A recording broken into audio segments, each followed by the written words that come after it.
September 3rd, 301. San Marino is founded, making it the oldest republic you still can't find on a map.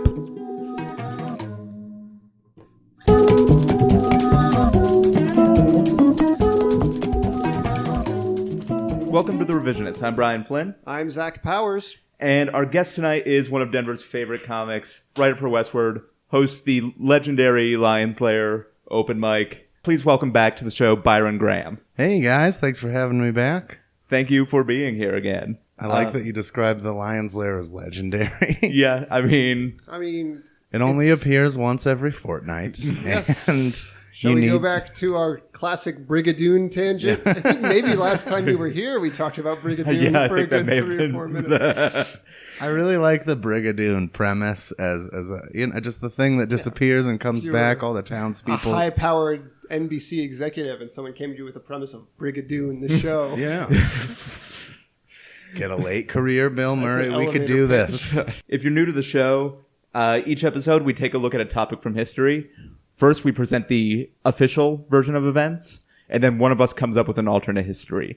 As we accept the winning story as true history. I'm just going to edit that later. Yeah. You guys don't leave in little stumbles? It's invite people behind the curtain. Well, yeah, but when you get behind the curtain and realize it's just a pile of shit, then there's nothing there. It's 95% Brian unable to introduce the show. That's basically it. It's like, what are we doing here again? Well, listeners, last time we wrapped up our coverage of the American Revolution with the Battle of Yorktown with our guest Jeremy Peischer, historian, comedian. Zach, your alternate history, that was sort of like a half Pacific Rim, sort of Mighty Morphin Power Rangers thing. Correct, with Idris Elba. You had kaiju get involved. There was a kaiju. Were they for the Brits or for the Americans? The kaiju's name was Cornwallis. And they fought it in Robo-Shambo. So of course that won. Of course. The work of art. Well, we're moving on for a couple episodes before we get into our Halloween spooktacular series of episodes to sort of cleanse the palate of the American Revolution. Yeah. We're talking about some famous rebels, famous resistance leaders who were not white men, which means that this episode we'll be discussing Red Cloud, the Ogallala leader. Ogallala Lakota. Thank you. I have Wikipedia open. And your eyebrows said it all in that correction. Did you know that he was born in 1822? Did you know that this article is a stub? And you can help expand it by donating to Wikipedia? But this week, Zach, you're doing the true story. That's true. And I'm doing the alternate. That's alternate. That's... Oof. But if we're all ready to begin, Zach, take it away. Did you know that Red Cloud was born in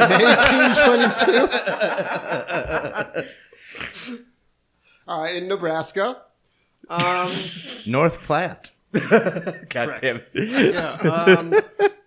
Yeah. His parents were Walks As She Thinks and Lone Man. I don't know why, of all the things we adopted from a Native American culture, like the naming conventions are one that I sorely miss in Walks As She Thinks? Walks As She Thinks. Is that a hyphenate?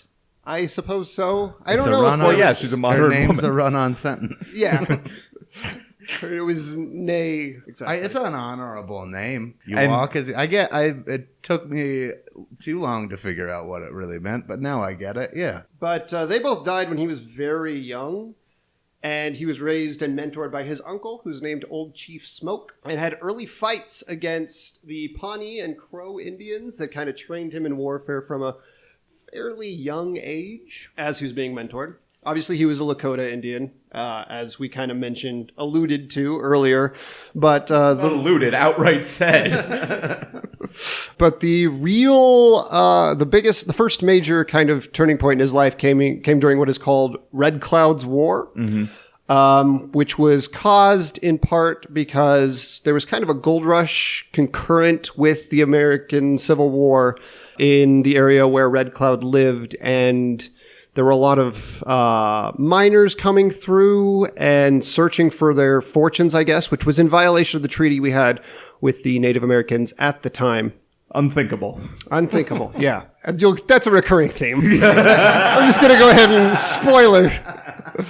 This is not the only time you'll hear that. A lot of treaty violations. That's all we're saying. One thing I like about him is recurrent in his life is that he was a person who strived for peaceful solutions and used war kind of as a last resort in a lot of ways. He actually went to Fort Laramie to talk with the current U.S. chief negotiator, who was a man named Taylor, if I'm not mistaken. And peacefully waited there for some time for this guy to arrive, which he didn't. Instead, a colonel named Carrington came with a brigade. Red Cloud took it as a disrespect. He was there with man who fears his horse, which is often mistaken to mean a guy who is scared of his own horse, but is supposed to mean that other people were scared even of his horse. Okay, that makes more sense. Which is a lot less embarrassing as a name. I mean, it was a scary fucking horse, if we're going to be real here. Yeah. The horse outside DIA is based on it. Yeah. And also going back to just like the idea of the negotiator standing up Red Cloud. Yeah. That's something that like I didn't know, but it's like such like an unnecessary fuck you that perfectly complements how we treated the Native Americans. Yeah. Not fun. Yeah. I mean, think it that's did what take said like... on the Carving a Crazy Horse. This wasn't fun. Yeah. Didn't it take like 6 months to get anywhere? You could send word. That's all. Like, there's plenty of time. Just a dick move. This was all during... There's a lot of traffic on the prairie. Yeah. I won't be there. They tried to get the signatures needed to allow the miners into that area, but almost all of them came from what were called at the time, Laramie loafers, which are a subsect of Native Americans who lived in Laramie and kind of lived off of the pre-scheduled handouts and payments that the U.S. government gave, and not part of the real Lakota tribe who didn't live around the actual town. He eventually decided it was time to go to war to prevent these incursions, and allied with the Cheyenne and Arapaho tribes in opposition to the U.S. military. And mostly the war was a series of skirmishes, small fights. There was one major one called the Fetterman Massacre, or the Battle of 100 Slain, which was the single largest loss of U.S. military to Native American forces to that point in history. Up until Little Bighorn, about 10 years later, superseded it. These people were trying to colonize, massacred us. Why'd they do it? Yeah. So, how dare they? Rude. We need to bring them European manners. But the tactics there were kind of... Such a burden we white men have. But the tactics there were kind of interesting because the guy who was leading it, William J. Fetterman, the guy who's the main U.S. fellow, and he was in charge of 81 people, all of whom, I'm not going to lie to you, did not make it out, was supposed to stay at this specific trail, the specific location, but was pulled away by a decoy. That decoy, in fact, was Crazy Horse, who led them to a second location where they were ambushed by a much larger force, and all of them were killed. This was all during the reign of Andrew Johnson, who I'm just going to note is maybe my least favorite U.S. president in history. Old Hickory? I think that might have been... No, Old Hickory was Andrew Johnson. That was Johnson. Okay. Wait, Andrew Jackson. Jackson, I think, was Old Hickory. Yeah, Jackson was Old Hickory. Andrew Johnson was the dude who got impeached. Johnson was a sniveling coward who caved to slave owners after the Civil War. He was not a good dude. Although, also, Andrew Jackson, to be fair, when we're dealing with Native American relations... That's why I went there right away. It's totally fair to feel like Andrew Jackson is a plausible response. Andrew Jackson, terrible president. Terrible president, no friend to the natives. No more. Andrew Jays have had their chance at being president of America, is what I'm saying. We're done. Moratorium on Andrew Jays. Yeah. Andrew Jordan, I'm watching you. Yeah. Andrew Jordash, that's a brand of jeans. Let's just pull out the Andrew phone Jean book. Co. Sure, we could find a few more. But, after that, they actually sent a peace commission in the years intervening to try and end the war. And the interesting thing about Red Cloud's war was it was a victory for the Native Americans. They retained their land. Ultimately, the Americans said, okay, we're going to stay off. We're not going to restrict the amount of area you have. It didn't last. Spoiler alert. Because we live in Colorado, it didn't last. But they set up a agency called Red Cloud Agency, which was supposed to supply provisions and money, weekly rations, as well as money and other kinds of goods to... And the so-called Indian agencies were the precursors to reservations. In fact, the Red Cloud Agency eventually turned into, I think it's called the Pine Ridge Reservation at a different location. But over the intervening years, Red Cloud actually traveled to D.C. a number of times and spoke with, at this point it was Ulysses Jackson, or Grant. Sorry, we're too many presidents. Get the president soup going on. Too many presidents. Too many of them. Yeah. Just narrow it down. Just have one, like, until he dies. Why do we gotta have 44 of these motherfuckers? 6, I say. Only one. Why do we have Ulysses, to have 50 states while we're at it? That's more than 44. After the Treaty of Fort Laramie, that's how the status quo was. But the provisions and rations and money were not fully delivered on. They were late, they were in poor condition, or sometimes they didn't arrive at all. Yeah. And eventually, there was a second gold rush in the Black Hills, which was a sacred location to the Native Americans. And this was about 10 years later. Particularly the Lakota, who Red Cloud was a leader of the Ogallala branch, but there's about 7, I believe. 7 nations, yeah. Yeah, the 7 nations of the Lakota. And his parents were actually from 2 of the 7, were prominent figures in 2 of the 7 sects of the Lakota tribe. The gold rush started there, which kind of actually was preceded by a visit from Lieutenant Colonel George Custer, who was one of the first people to kind of make his way out there in this Black Hills gold rush. Started a second war called the Great Sioux War, which Red Cloud didn't participate in as a military leader or combatant. It was mostly Crazy Horse and Sitting Bull. And that war, which included the Battle of Little Bighorn, was eventually lost, and Crazy Horse killed under false pretenses of coming to a fort for like a peaceful resolution to the conflict. Right. Where he was bayoneted fatally. Because again, just want to reiterate, horrible betrayal of the Native Americans, kind of a theme. It's like our treaties don't mean anything. And that the results of that war ultimately led to increasingly smaller land for the Native Americans, including Red Cloud, who was obviously still alive at this point. Eventually, they were forced up to South Dakota on a 160-acre kind of tract of land for subsistence farming. And Red Cloud's main goal for the remainder of his life was helping people transition into reservation life.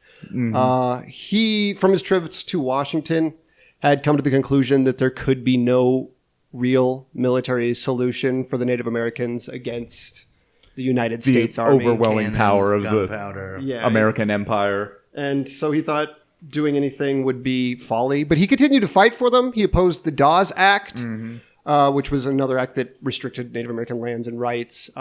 Which also, in like doing research for this episode, the Dawes Act was something that hadn't really been taught to me in school, but look it up because it's pretty important in the whole... Yeah, it's worth noting. The whole process of robbing Native Americans 2 of their years later, sovereignty. in 1889, there was an attempt to get the Lakota to sell off their land.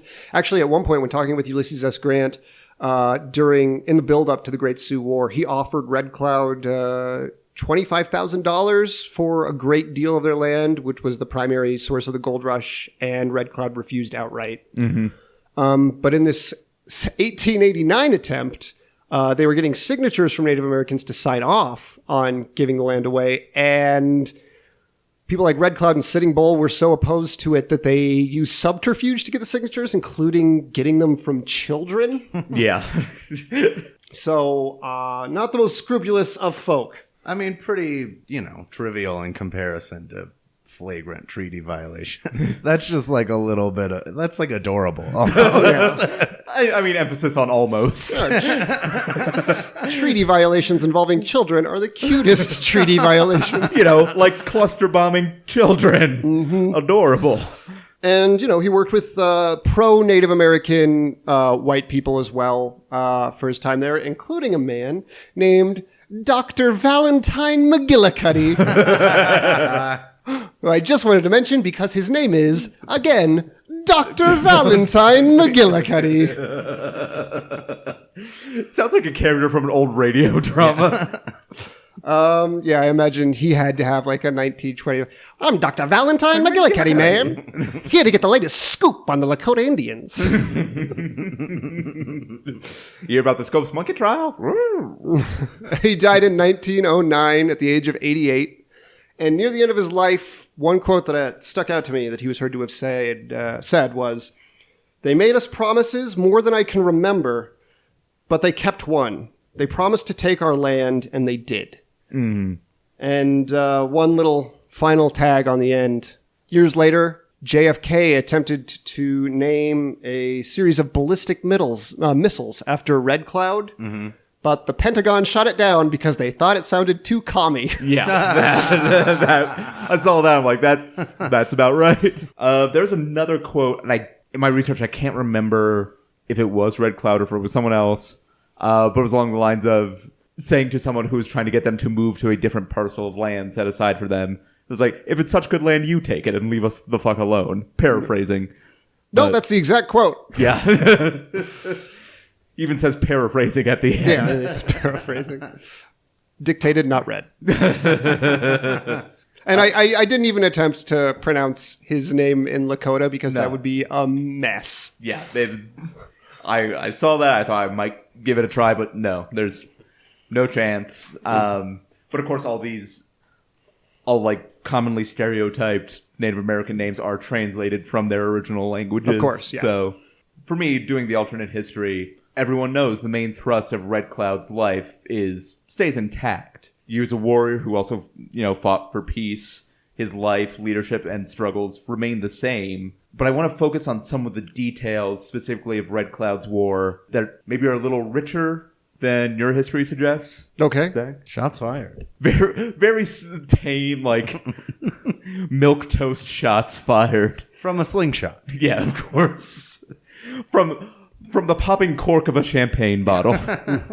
Going back about a century before Red Cloud's war, the Ogallala Lakota were pushed out of their original territory in present-day Minnesota due to, incursions from their longtime enemy, the Cree, and, of course, the expanding American Empire. So they settle around, Wyoming, Montana, Nebraska, that area. And then one day, in northern Wyoming, Red Cloud was sitting in a tribal meeting with the other Ogallala Lakota when Old Chief Smoke, a leader and Red Cloud's uncle, saw a group of U.S. soldiers approaching. And upon going to confront the soldiers, Old Chief Smoke was shot and killed. Red Cloud and the rest of the Ogallala are forced to flee into the wilderness, and they encounter survivors from the Cheyenne and the Northern Arapaho and other Lakota bands. One of the things to remember is that each tribe at this point has a mascot, sort of. I just want to clarify, because I may have missed this in my research. Is that story about Old Chief Smoke true? Is that actually how he died?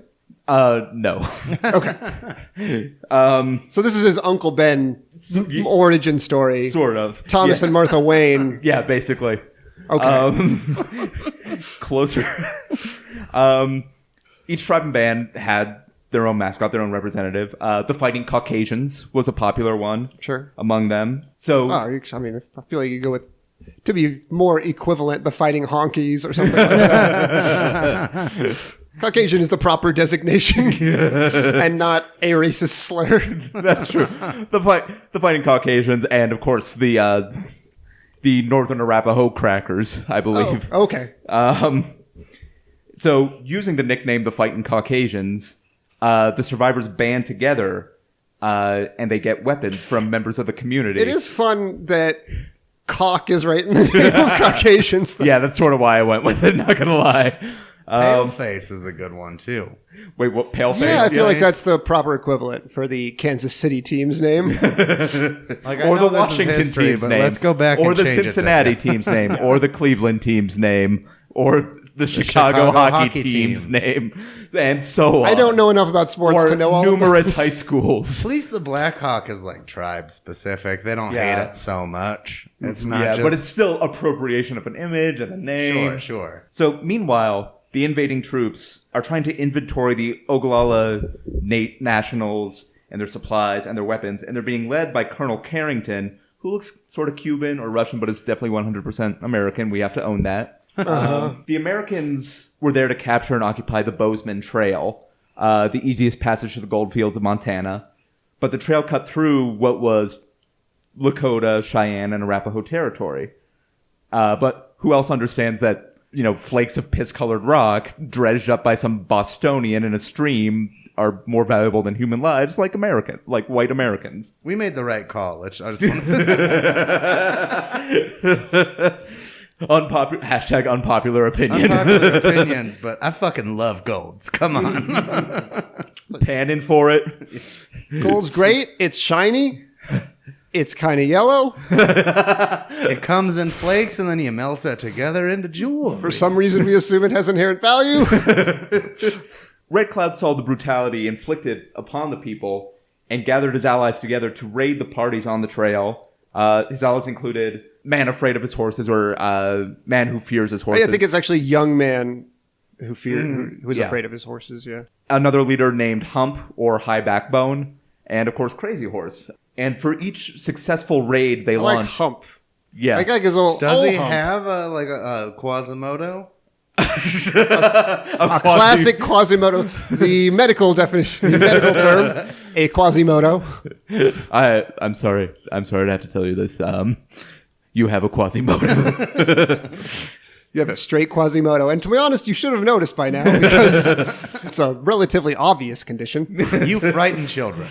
And you will never find love with a gypsy woman. She will leave you. And of course, your best friends are gargoyles. Handsome white man. But you get to knock your terrible preacher stepfather into some lava. So it's not all bad. I'm like this doctor who's like... so inept as to call it Quasimodo disease. It's a very specific condition. Just hope you have the movie version and not the book version. Because the book version is way worse. What's next? Oh, I'm sorry. You have a serious case of mask, but not the Jim Carrey mask, the other one. But for each successful raid that Red Cloud and his allies launched against the Americans would launch reprisals against the people, and of course against Harry Dean Stanton, who they had captured at that point. Man, of course, Harry Dean shows up in everything. Yeah, just such a good character actor. Look at his face; you know he's been around for at least 300 years. And for each successful attack they launched, the native fighters would paint the name of their insurgent group, the Fighting Caucasians, nearby. But of course, every time an American soldier saw Caucasians painted on a rock, they were like, "We were right. This is ours." So eventually, they changed their name to Wolverines.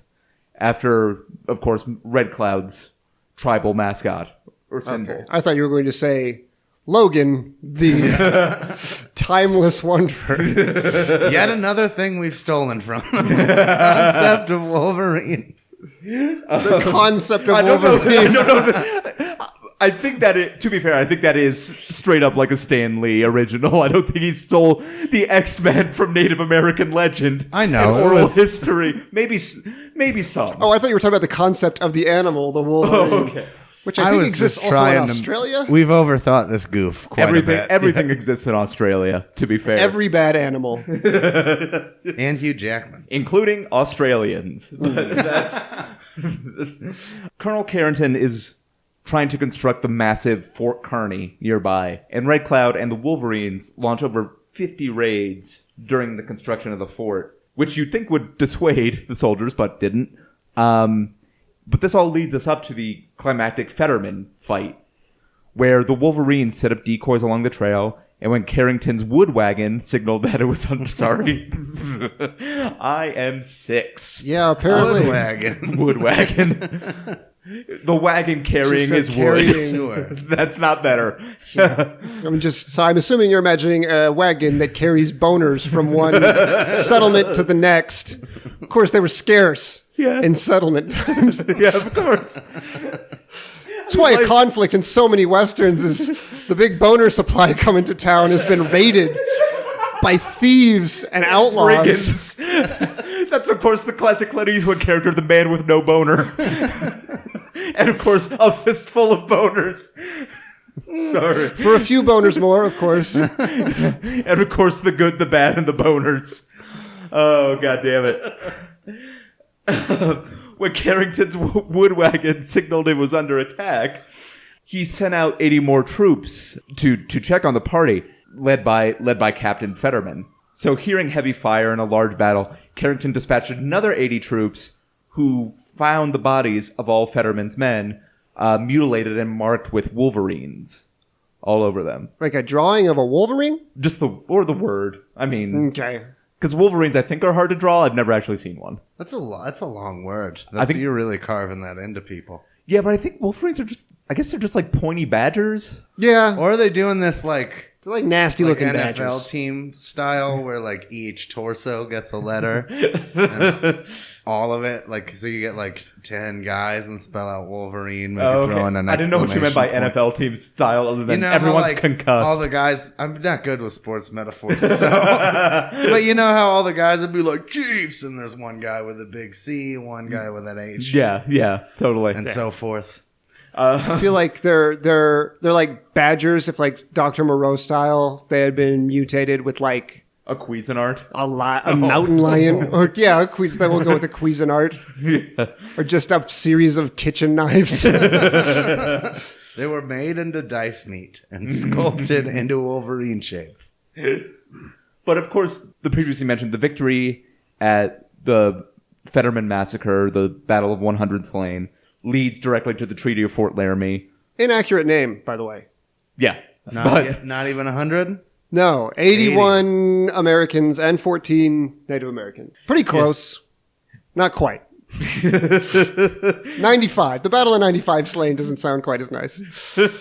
Yeah, I mean, that's why you don't get too pedantic with history. That's like the 100 Years' War was like 130 something. Yeah. Or like 113. War of 1812. Don't get me started. Civil War. How civil was it? Mm-hmm. More at 11. I mean, friendly fire? Really? Is it that friendly? I'm a comic from 1981. So the Treaty of Fort Laramie guaranteed Lakota ownership of the Black Hills and closed the Powder River country where all this take place to all white settlement and incursion. And of course, the events of Red Cloud's War inspired the movie Red Dawn. And just like that movie, the Americans tried the same thing all over again a few years later. And that is some more detail to the story of Red Cloud and Red Cloud's War. So, Byron, you are serving as judge for this episode. Yeah, I would. You know, in the revisionist version, I was hoping for some more victory. Just the inertia of oppression, even in our fiction now. Yeah, I mean, they did slaughter them real good in your version, but they slaughtered them real good. You gotta hand it. That's 100 slain there. Red Cloud and Red Cloud's War. You gotta hand it to him for being one of the rare victories in the Native American campaign against the United States Army. And I mean, for this whole series, or actually, it's more accurate to say the United States Army's campaign against the Native Americans. Yes, yeah. And his name was Red Cloud, so kind of a coincidence he ended up fighting in that war. That's just... Yeah, it's weird. Yeah, of course. One of History's Mysteries. History's Mysteries is our new subsection. Also, that Fetterland guy, Fetterland's Massacre. This is just too weird. And of course, that U.S. Army private D-Day Jones, who was killed at Normandy. You know, Jonathan World War II. It's unfortunate that they named that he's the one associated with it because D-Day was a real douche day. That's what it stood for, because Hitler was a douche. Yeah, he'd go on like shore leave and he'd like talk to all the women who are like clearly wearing headphones. They don't want to be bothered. But I mean, for this whole series of episodes on famous resistance leaders who were not white men, part of my struggle in writing the alternate history, not to talk about my struggle like it was important, in writing the alternate history was respecting their accomplishments and what they did without turning into a white voice being like, everything was okay because this story has been told differently. Because things didn't end up okay, and I feel like we still own that, and we still need to acknowledge it a little bit. No, to I be get fair. it. Yeah. A lot of social responsibility on this comedy podcast. I mean, social responsibility for a podcast that spent more time talking about a boner wagon than about social responsibility. I mean, the first responsibility is to make goofs. That's what we're here for. That's true. Yeah, it's the Hippocratic Oath for First, make more goofs. make more Second, goofs, do then no do harm. no harm. So first you come in and say, like, I left a glove in ya. And you're like, just kidding. Have to obey the second. It's like Asimov's 3 rules of robotics. It took me until yesterday to realize those were just made up. They're not actual laws. Yeah, Asimov made them up. Yeah. He's a science fiction, Robert. Yeah, I know. Like, you know, L. Ron Hubbard made it up too. What? Oh, my entire confirmation. Shit, now we're going to be listed as, what are they called? Damn it. We'll never get Tom Cruise or Will Smith or Jaden Smith as a guest. Was it like, combative persons? Yeah, Something combative like persons. Yeah, something. We're going to have to add that tag to our iTunes. Recharge your thetans after listening to this episode of The Revisionists. I thought Thetans were bad. Thetans are bad. Okay. Are they good? I don't know. I mean, Thetans aren't real, but if they you were, wanna get they the would be thing. bad. Do you recharge them or do you expel them? I think you expel them. Okay. For $24.99 a month, I could tell you how. This podcast has to come with a thetan warning. I thought you did a good job of being respectful, but I felt like it wasn't revised enough to be, you know what I'm saying? Like, I understand that. You could tell the line of respect. Yeah, you added a lot of house sigils, which was a fun... Yeah, you gave everybody a team, which made it easier for me to visualize, but it was almost more just like the original story came to life. Yeah, I can totally see that because I was thinking the exact same thing when I was writing it. So, folks, you're going to need both sides of this. You're going to need the revisionist and the actual history. I will say, though, start with the actual history, I'd say. Start with the actual one. I feel like not enough, this isn't funny, but not that many people know about Red Cloud. Not that many people know. I think Crazy Horse and Sitting Bull are a little more well-renowned, generally speaking. And even they are probably not... I think they're more like names people know, but they don't understand what they did to a great extent. You could confuse all 3 of these with each other. You could say, like, Sitting Bull said something that Red Cloud did. Yeah. 90% of the population not going to correct you. Yeah, exactly. Yeah. So I say, original history wins and makes me so sad. Just a sad I mean, you thing could that- literally say Sitting Bull founded, like, AAA, and most people would be like, sure. I guess. It's like he knew the range of, sure that... Yeah, he probably play on the roads or something. I don't know. Byron, thank you. Thank you, guys. I've enjoyed learning more about Red Cloud. So, listeners, before we go, we've talked about this before, but coming up October 3rd, we are proud to be hosting a bunch of other fabulous podcasts for the Night of 1,000 podcasts at Syntax Physic Opera at 7 p.m. We got a lot of great guests. There's a lot of great shows. Empty Girlfriend, And a few Whiskey, terrible guests. and a few terrible guests. Few real villains. Real clunkers. Yeah. Most of them, U.S. Army colonels from the Indian Wars. Yeah, Congratulations. Carrington somehow got on the bill. Yeah, I don't know.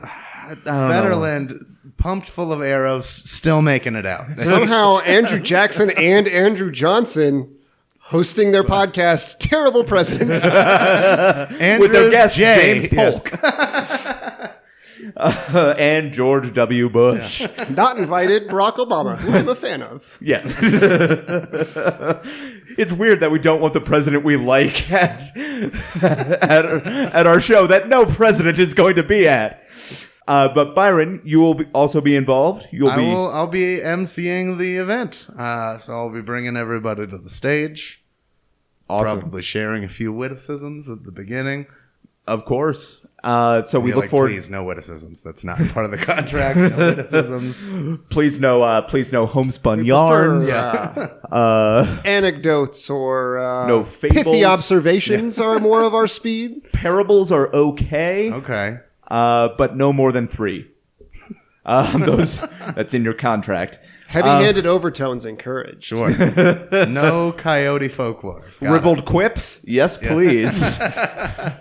Sea shanties? A must. Dirty limericks? Okay. We'll take a few. Just getting you. Guy at the Lair did dirty limericks the other day. Wait, what? Really? Like an open micer came up and did limericks. Just some more encouragement for you guys to get out to the Lair and see what kind of go crazy... see the petri dish of comedy. See the salacious haiku that's happening. I compared it earlier to thrift store shopping, where you gotta sift through a bunch of dead person's garbage, but there's some real gems in there. Do you know the saying, nothing good happens after midnight? That applies to a lot of open mics, and sometimes it happens at the Lair. But listeners, you can get more details of the Night of 1,000 podcast on our Facebook page, or on our website, revisionistpodcast.com. You can also follow us on Twitter at revisionpod. And please, if you have time, please review this podcast on iTunes. It's so helpful. And 5 stars. Starring, it's great. If you have time, a written one is even better. Exactly. Thank you to everyone who has done that so far. I haven't checked in a bit, but last time I checked, it was about 50. It's about 45, yeah. Yeah, something like that. They're coming for Malcolm Gladwell. Let's do this. Yes, exactly. Yeah, that guy stole our fucking thunder. We were here first, Gladwell. Again, fuck you, Gladwell. You're the Carrington of podcasts. I spent part of last month trying to start a Twitter war with him, but of course he did not notice. Oh, sure. Because he was probably swimming in money. Anyway, Byron, coming up September 11th, you'll be guest hosting the Boulder Comedy Show. At the Bohemian Beer Garden in Boulder, Colorado, 7 p.m. Which is one of the best shows around. It's such a great... such a great crowd. Erstwhile host Brent Gill packs the room every week. It's a great time. He's going to be in Toronto. I'm stepping in.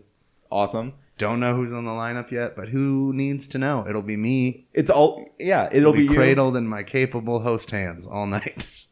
Yeah, and it's always that show always has great guests. It's going to be awesome. Yeah. And then September 16th, you're doing Guest List at the Bakery, which is hosted by former guest Ben Bryant. Very funny Denver comedian. Hilarious. And check that show out because it's a really great mix of stand-up and sketch and all that. You also host Lion's Lair. Every week, Monday night at 10:30.